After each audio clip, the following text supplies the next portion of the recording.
Hello ചങ്ങാതിമാരെ, ഇന്ന് ഒരുപാട് സന്തോഷമല്ല കേട്ടോ. സന്തോഷമുള്ള ദിവസമാണ്. ഇന്നത്തെ പ്രവാസികളെ ചോറ് കൂട്ടാൻ നോക്കിയാലും അപ്പൊ നമ്മുടെ ചാനൽ 1000 സബ്സ്ക്രൈബർ കടന്നു കേട്ടോ. അപ്പൊ അതിന്റെ സന്തോഷമായിട്ട് ഇന്നൊരു സർപ്രൈസ് ഉണ്ട്. ഇന്ന് എവിടുന്ന ഫുഡ് കഴിക്കണ അറിയോ? അത് ലാസ്റ്റ് കാണാൻ നിങ്ങൾക്ക്. അപ്പൊ വീഡിയോ ഇഷ്ടപ്പെടുന്ന ലൈക്ക് ചെയ്യാനും ചാനൽ സബ്സ്ക്രൈബ് ചെയ്യാനും മറക്കാതെ ഇനിയും സപ്പോർട്ട് ചെയ്യാം.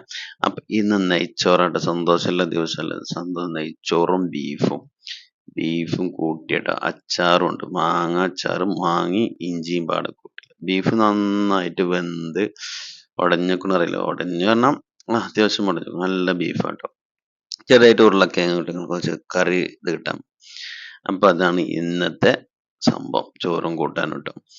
അപ്പോ വീഡിയോ ഒരുപാട് പേര് സപ്പോർട്ട് ചെയ്തു. അവർക്കൊക്കെ നന്ദി പറയണം. 1000 സബ്സ്ക്രൈബർ കഴിഞ്ഞിരിക്കുകയാണ്. അപ്പൊ ഇനിയും നിങ്ങളെ സപ്പോർട്ട് വേണം. അപ്പോ ഇന്ന് നമ്മൾ കഴിക്കുന്നോടുന്നേരം ഇതിന്റെ അടുത്തൊരു പാർക്ക് ഉണ്ട്. നമ്മളെ ഇതിന്റെ അടുത്ത റൂമിന്റെ അടുത്തൊരു പാർക്ക് ഉണ്ട്. അവിടെ വെച്ചിട്ട് നമ്മൾ ഫുഡ് കഴിക്കുന്നത്. അപ്പൊ ആ പാർക്കത്തെ സീനം ജസ്റ്റ് കണ്ടോളി. അപ്പോ ഈ അടുത്ത കിടിലും വേണ്ടിയിട്ട് കാണും. അപ്പോ ഈ പാർക്കിൽ ഇരുന്നിട്ട് നമ്മൾ ഫർവാനിയ പാർക്ക് കുവൈറ്റിൽ നമ്മളെ റൂമിന്റെ അടുത്തുള്ള പാർക്കാണ്. നല്ല കിടിലം പാർക്ക് കേട്ടോ. വെള്ളിയാഴ്ചക്ക് നല്ല തിരക്കില്ലാണ്. അപ്പോൾ അടുത്തിടയ്ക്കിടെ വേണ്ടിയിട്ട് കാണും. Okay, by.